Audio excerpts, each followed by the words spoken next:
باللہ من الشیطان الرجیم بسم اللہ الرحمن الرحیم۔ اب جو پہلے دو رکوع ہیں اس سورہ بقرہ کے، ان کے بارے میں تعمیل عام اور تعمیل خاص کا ایک بڑا بنیادی فرق ہے جو نوٹ کر لینا چاہیے۔ جس وقت یہ صورت نازل ہو رہی ہے، میں عرض کر چکا ہوں کہ 12 سال ہو چکے تھے حضور کو اپنا فریضہ نبوت و رسالت ادا کرتے ہوئے۔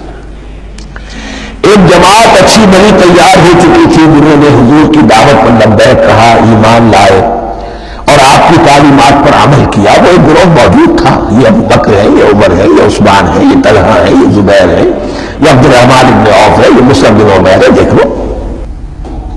اور ایک گروہ وہ تھا کہ جو حق کو جان کر پہچان کر محض اپنی ضد اور حق بننے کی باعث وہ کفر پر آ گیا تھا۔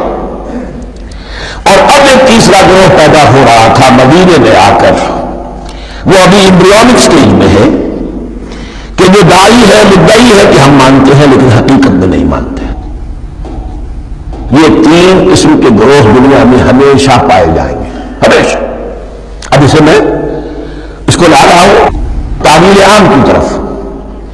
جب بھی کبھی کوئی دعوت اٹھے گی انقلابی، ایک ہوتا ہے راز و نصیحت، ٹھیک ہے، جس نے بھی فائدہ اٹھایا اٹھائیے۔ ایک ہوتی ہے دعوت انقلابی، وہ انقلابی دعوت کا ہدف ہوتا ہے نظام کو بدلنا۔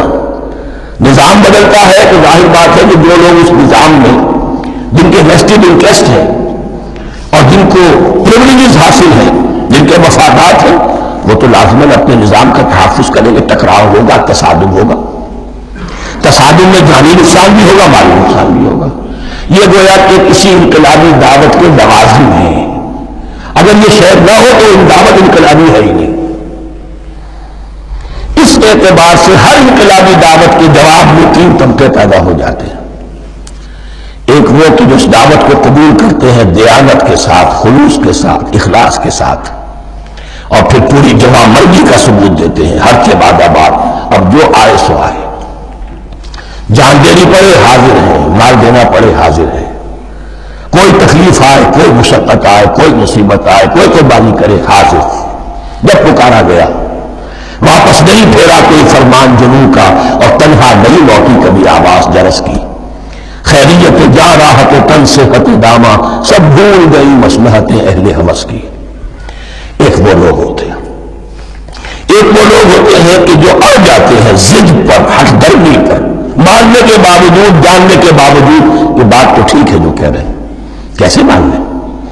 ہماری سیادت، ہماری چودراہٹ، ہمارے مفادات، ہمارے یہ ساری چیزیں ان سب کے اوپر زد پڑ رہی ہے۔ یہ لوگ اڑ جاتے ہیں اور پھر کوئی دعوت، کوئی نصیحت، کوئی مزید افہام و تفہیم ان کے حق میں مفید نہیں ہوتی۔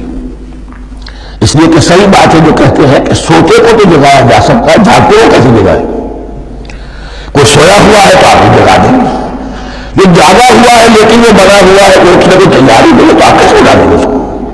تو جو لوگ جان بوجھ کر حق کو پہچان کر رد کر دیتے ہیں، پھر ان کے حق میں کوئی دعوت، کوئی نصیحت، کوئی تبلیغ، کوئی انذار، کوئی تبشیر مفید نہیں ہوتی۔ تیسرا درجہ ایسے لوگوں کا ہوتا ہے جو یا تو شروع میں آتے ہی شہادت کے ارادے سے، کوئی مصلحت ہے جس کی وجہ سے اس دعوت کو قبول کر لیا، کوئی ذاتی منفعت ہے جس کے لیے قبول کر لیا، یا یہ کہ شروع میں تو اخلاص کے ساتھ آتے ہیں لیکن جب قربانی دینے کا وقت آتا ہے تو ان کے اندر سیرت و کردار کی وہ مضبوطی نہیں ہوتی کہ ہر بعد آباد، یہ نہیں ہوتی۔ وہ پھر ڈگمگاتے رہتے ہیں، کبھی کچھ چلے پھر کہیں چھٹک کر رہ گئے، پھر کہیں کچھ چلے پھر چھٹک کر رہ گئے۔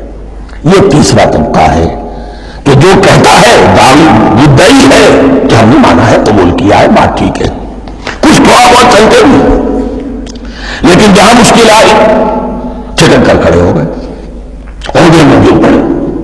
یہ تیسرا طبقہ ہے۔ اس کے لیے لفظ ہمارے ہاں منافقین بھی ہے، لیکن اس رکوع میں آ کر ابھی ان 4 رکوعوں میں نہیں بلکہ سورہ بقرہ میں مکمل میں بھی کہیں نفاق کا لفظ نہیں آیا ہے، اس لیے کہ اسے مرض سے قابو کیا گیا۔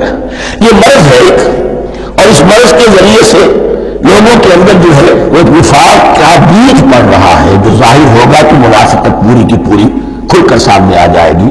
لوگ ہے انسانی شخصیت کا، اس حوالے سے وہ تیسری، اور یہ چونکہ اہم ترین حصہ تھا اور یہ فرق اب شروع ہو رہا تھا، مدینے میں مکے میں نہیں تھا، لہذا زیادہ تفصیل سے اس کے بارے میں گفتگو ہوئی۔